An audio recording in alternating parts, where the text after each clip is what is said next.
Alhamdulillah, ya Allah, subhanallah, ya Allah, alhamdulillah. Oh, ya Allah, apa rambut macam ni? Macam tupai, babe.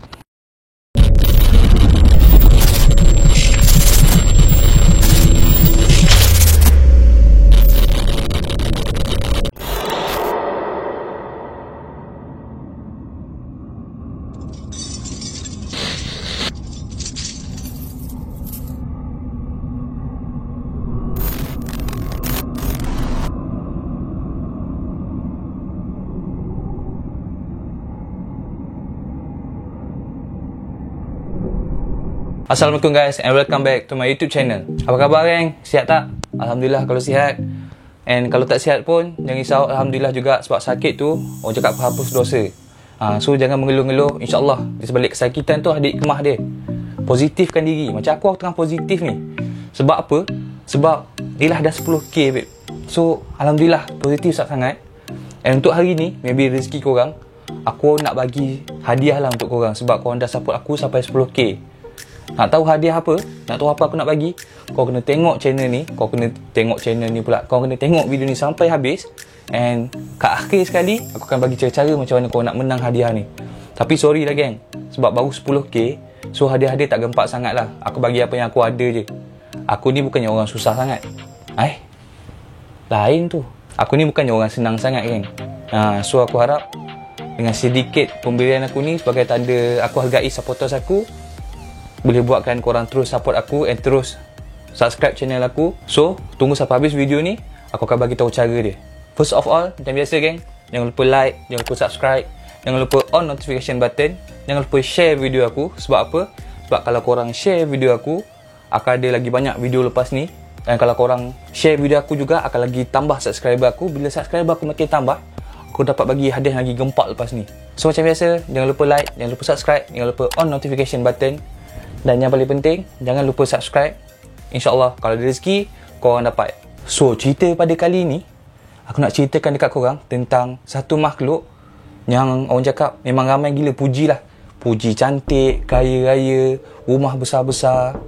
Tapi persoalan dia, betul ke wujud makhluk ni? Dan kalau betul lah benda ni wujud, dekat mana dia tinggal? Macam misteri Nusantara kan? Tapi ni cerita betul babe. Aku tak bohong, ni cerita betul. Tapi cerita ni aku akan ceritakan berdasarkan pengalaman aku berjalan dengan seorang sahabat aku yang memiliki, orang cakap, mata batin lah. Mata batin ni dia dapat tengok apa yang kita tak dapat tengok. So cerita pada malam ini bertajuk Gunung Ledang.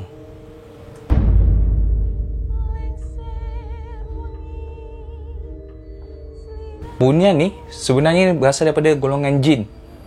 Macam kita tahu juga, jin ni pun macam kita juga. Ada jin baik, ada jin jahat. Ada jin kafir, ada jin Islam. Tak semua jin Islam tu baik. Dan tak semua jin kafir tu jahat. Macam kita, sama macam kita. Tapi kena ingat satu benda. Sejahat-jahat jin adalah sebaik-baik manusia. Macam pelik Sorry, salah. Sebaik-baik jin adalah sejahat-jahat manusia. So macam aku cakap tadi, jin bunian ni sama je macam manusia. So bila sama macam manusia ni, dia perlukan tempat tinggal.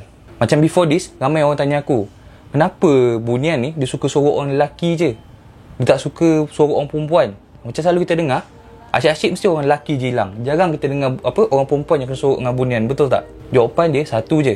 Jawapan dia sebab perempuan di alam bunian ni lagi cantik berbanding dengan perempuan di alam kita. Manakala lelaki di alam bunian ni nak bandingkan dengan kita lagi handsome daripada diorang. Ibarat kita ni macam Mak Saleh lah. Kan, macam kita tengok Mak Saleh, mata biru, ada orang cakap ni beard. Ada beard. Orang Melayu kita menggelupur cakap handsome-nya dia tu, handsome-nya opa. Macam tu lah bunian tengok kita, memang dia cakap, oi lelaki dunia luar ni lagi handsome lah pada lelaki dunia aku. Sebab itulah jarang kita dapat dengar bunian sorok perempuan. Dan selalunya, ini aku tak tahu betul ke tak, ini yang cerita member aku, selalunya hanya golongan raja sahaja yang boleh berjumpa dengan manusia. Tapi ini aku tak tahu betul ke tak. Ini aku just sampaikan lah apa yang aku tahu. Nak percaya ke tak, itu korang kena buat research sendirilah.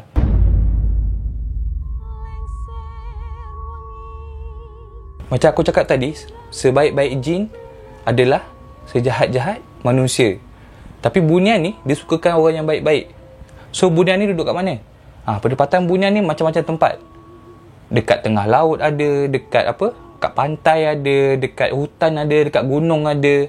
Dia selalu cari tempat-tempat yang jauh daripada orang, tempat-tempat yang tak ramai orang, yang jarang orang pergi, tempat-tempat yang kosong lah, senang cakap. Contohnya macam hati korang. Itulah, lama sangat single, kosong, kan Bunyan duduk dalam tu. Itulah, suruh cari awet tak nak. So balik pada cerita tadi, hari tu aku pergi Gunung Ledang dengan member aku. Time tu kita orang gerak 4 orang lah, satu kereta 4 orang. Memang time tu pergi tujuan dia nak mandi lah, bukan nak cari bunian ke apa ke, pergi sebab nak mandi je.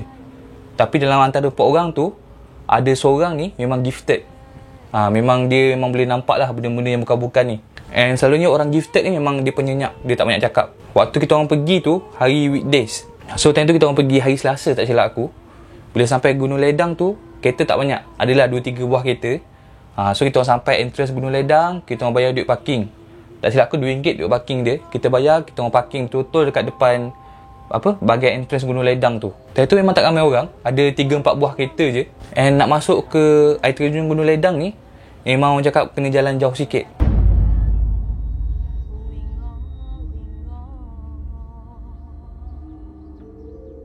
Dekat situ, masa mula-mula nak naik pergi kat air terjun Gunung Ledang tu, kita kena lalu satu kawasan lah, kan? Satu kawasan resort. Memang resort ni memang cantik gila lah. Tak tahulah siapa duduk situ, tapi memang cantik gila. Kalau aku dapat peluang, memang aku akan duduk kat situ. Orang cakap apa memang, weh, depan Gunung Ledang kot. Bangun pagi mandi, malam boleh mandi, siang boleh mandi. Kawasan dia pun memang orang cakap Instagramable. Bahasa apa lah zaman sekarang ni kan. Tapi memang cantik gila lah. Dan kita orang nak masuk Gunung Ledang tu pun diselangi dengan air-air sungai mengalir. Kita orang target nak mandi dekat Kolam Puteri. Kolam Puteri ni berada betul-betul dekat atas Gunung Ledang. So memang kena daki sikit lah. Sebab apa nak naik sampai atas tu? Sebab air atas tu memang air fresh lah. Memang cakap air daripada gunung. Kalau kat bawah ni dah kotor sikit sebab air daripada orang mandi kat atas kan. Before naik, kita orang beli air mineral dekat kakak yang menjual dekat kaki Gunung Ledang tu. Kita orang beli air mineral, mahal bit. Air mineral dekat tempat lain selalunya RM1.50. Dekat kakak tu RM3 bit. Tapi biasalah, husnuzon lah. Maybe itu adalah air tapisan air Gunung Ledang kot tu yang mahal. And masa nak bayar RM3 tu, akak tu pun pesan. Dia cakap, dekat sini hati-hati dek, jaga bahasa, jaga tingkah laku, jaga perangai. And ada satu ayat dia yang paling last ni yang buatkan macam kita orang terfikir, tersentak jap. Dia cakap, kalau ada bunyi suara ke, ada bau apa-apa ke, jangan tegur. Kalau tujuan korang nak mandi, korang straight pergi tempat mandi. Jangan pusing mana-mana. Dan kita orang angguk, kita orang teruskan perjalanan kita orang.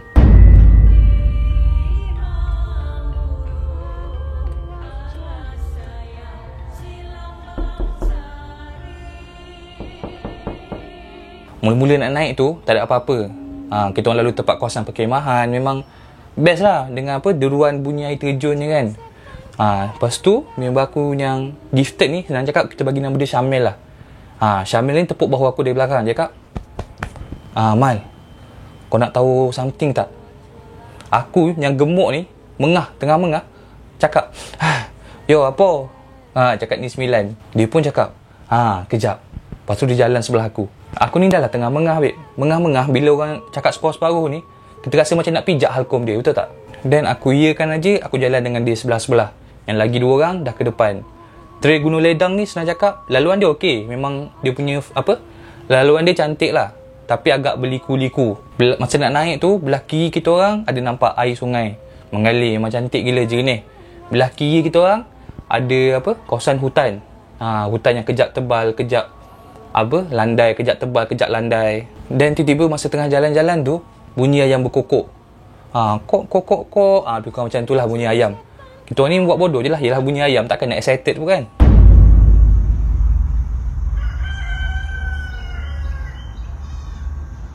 Dan si Syamil ni, yang aku cakap gifted tu, datang. Dia datang senyum-senyum. Dia cakap, weh, tu bunyi ayam hutan tau. Oh, excited dia cakap aku. Aku macam, betul lah bunyi ayam, takkan bunyi kambing pula. Cakap dalam hati lah, kan cakap daripada depan dia terasa. Dan aku buat bodoh, aku stay jalan. Aku jalan. Dia pun cakap lagi, nak tahu tak, orang Bunian sini dia beli ayam tau. Dekat ujung sana ada satu kandang ayam, ajar hutan. Dia siap tunjuk babe, dia tunjuk belah kanan. Aku cakap hutan tu, tak ada orang langsung. Dia cakap, tu kandang apa, ada kebun ayam. Dia cakap, aku buat bodoh lah, aku jalan je.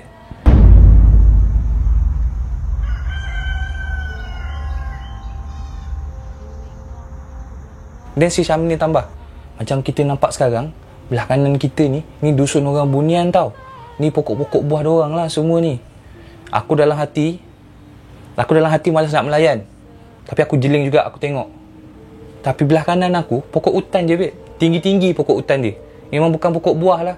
Kan kita kenal pokok buah macam mana kan, buah manggis macam mana, buah langsat macam mana. Tapi kat belah kanan aku, memang pokok hutan.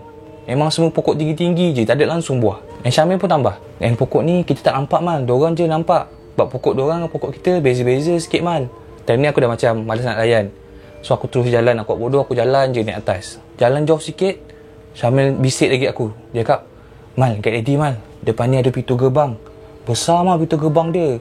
Tapi kau nampak kecil je kan, sebenarnya besar Mal. And aku pandang depan, dekat depan aku memang ada satu pokok. Ada dua pokok, tapi pokok tu dia macam apa cakap? Kiri kanan. Sekatalah kiri kanan tu. Dia cakap, Mal, depan tu ada pintu gerbang. And bila kita orang melintas pintu gerbang tu, yang dia cakap pintu gerbang tu, Syamil ni bagi salam. Dia cakap, Assalamualaikum. Dia cakap kat kiri kanan, Assalamualaikum. Assalamualaikum.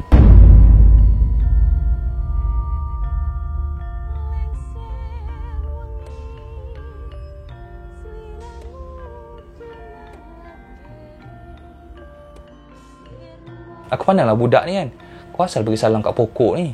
Elok-elok orang nak mandi, kau buat aktiviti paranormal kat sini. Tapi ternyata aku dah ada rasa sifat ingin tahu. Sebab aku tahu yang dia ni ada gifted, boleh nampak. So aku tanyalah, Mel, kau bagi salam kat siapa Mel? Dan dia cakap, tadi kat pokok tu ada guard 2 orang jaga kiri kanan. Aku tanyalah, rupa dia macam mana? Dia pakai baju putih. Lepas tu dia pakai macam apa, vest. Lepas tu dia pegang tombak, dekat pinggang ada keris. Tapi keris dia bukan macam keris kita. Keris dia, keris panjang.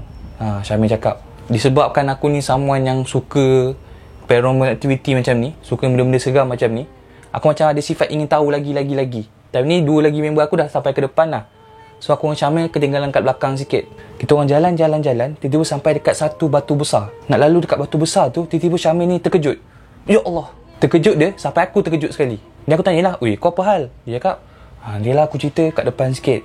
So bila kita orang jalan-jalan depan sikit, dia bisik, dekat atas batu tadi ada seorang orang tua pakai jubah berserban tapi bongkok.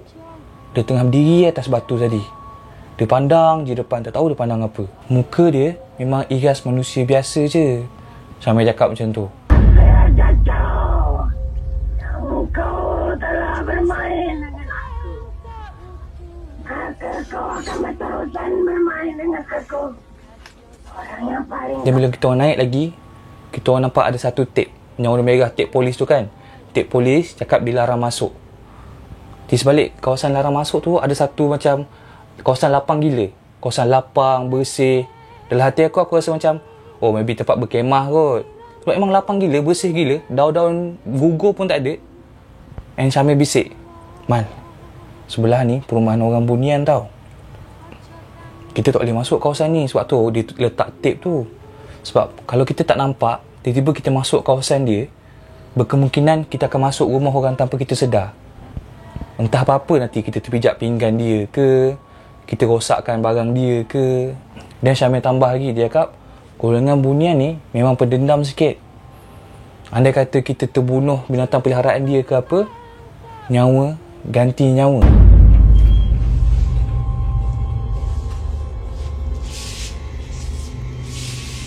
So daripada situ aku dapat faham yang Gunung Ledang ni dia macam satu perkampungan. Dekat bawah ada macam apa, tempat pelihara haiwan. Lepas tu dekat atas sikit ada dusun-dusun. Dekat atas sikit ada satu perumahan, untuk perumahan orang kampung rendah-rendahan lah. Dekat atas sikit ada rumah bendahara, rumah menteri-menteri. Atas sekali baru istana Gunung Ledang. So kita orang teruskan naik tanpa ada gangguan apa-apa sampai dekat Kolam Puteri. kita orang terjumpa seorang pakcik dengan seorang isteri. Pakcik ni pakai serba kuning dan dia pakai kain ikat dekat dekat dahi tu, yang kain kuning dia ikat kat dahi, sambil pegang satu botol air dia pegang. Dia pesan, elok mandi kat sini, jangan bagi kotor. Tapi time tu aku tak sure yang aku nampak serba kuning tu adakah orang betul atau tu orang bunian. Tapi kalau tengok muka dengan isteri dia pakai baju biasa, baju t-shirt dengan sweater, tapi laki tu pakai baju kuning, serba kuning, warna plain kuning, dengan pakai ikat kepala warna kuning. Dekat tangan dia pegang satu botol air, dan dia turun ke bawah.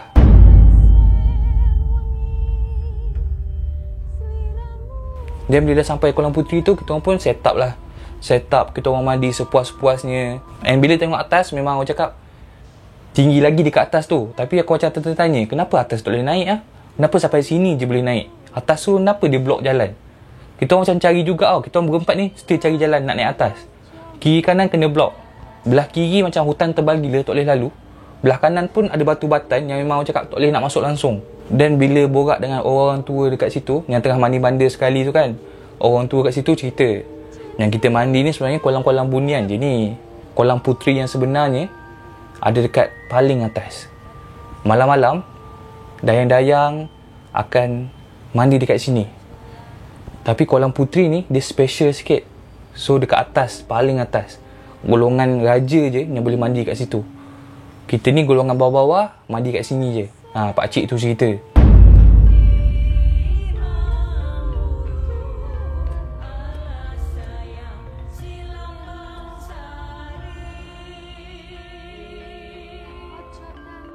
And Kolam Puteri yang sebetulnya berada di betul-betul bawah istana Gunung Ledang.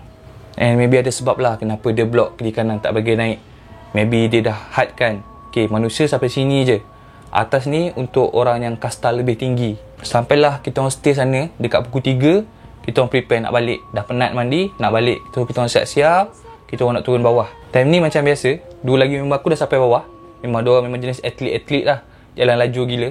Aku yang besar ni dekat belakang. Nasib baik si Syamil yang pelik ni teman aku. Tengah-tengah turun, tiba-tiba terbau kari, babe. Tengah turun tangga, tiba-tiba bau orang masak kari. Dalam hati macam, siapa rajin bawa bawang, bawa kobis, bawa ayam nak masak kari lautan ni? Dan Syamil pun cakap kat aku, sedapkan bau tu. Itulah bau bunian masak. Bunian ni makan macam kita je. Dan dia terus jalan ke depan. Sepanjang jalan turun tu, kita orang senyap, tak banyak cakap. Tapi aku ni macam terbayang-bayang apa yang ada dekat dunia belah sana. Aku jalan turun bawah sorang-sorang. Syamil adalah kat depan aku lebih kurang 2-3 tapak. Macam contoh, aku melintasi satu kawasan lapang. Aku macam terbayang macam mana bentuk rumah dia, macam mana kehidupan dia, apa yang diorang buat. Sampai satu tahap sifat ingin tahu tentang alam bunian tu tinggi gila.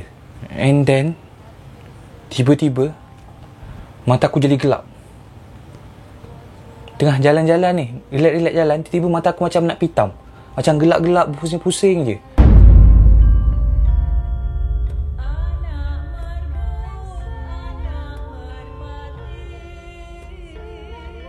Aku sampai kena pegang batu besar yang masa naik tadi Syamil cakap ada orang tua.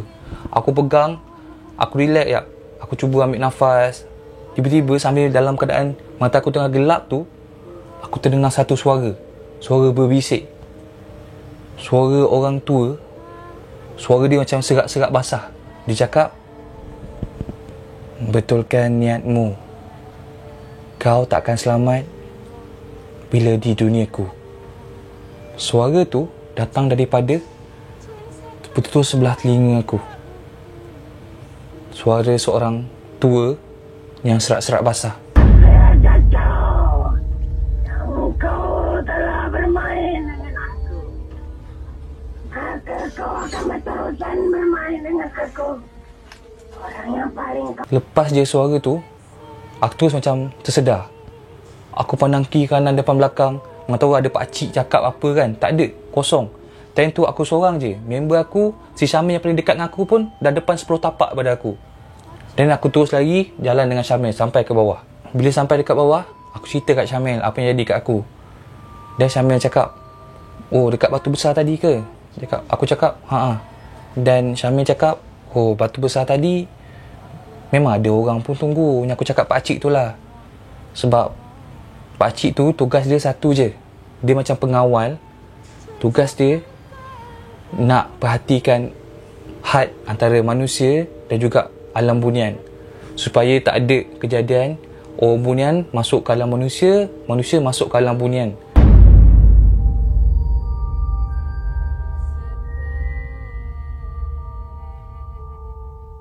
Diorang memang kena jaga betul-betul bab batas ni. Sebab apa? Sebab andai kata kita terlepas masuk ke alam bunian, macam aku cakap tadi, bagi perempuan bunian, manusia lelaki ni ibarat memang secantik-cantik ciptaan. Andai kata kalau kita terlepas satu langkah ke dalam, memang tak dapat balik lah, babe. Ibarat satu artis Korea ambil Jungkook lah, Jungkook. Kan, Jungkook tiba datang rumah korang. Korang bagi dia balik tak?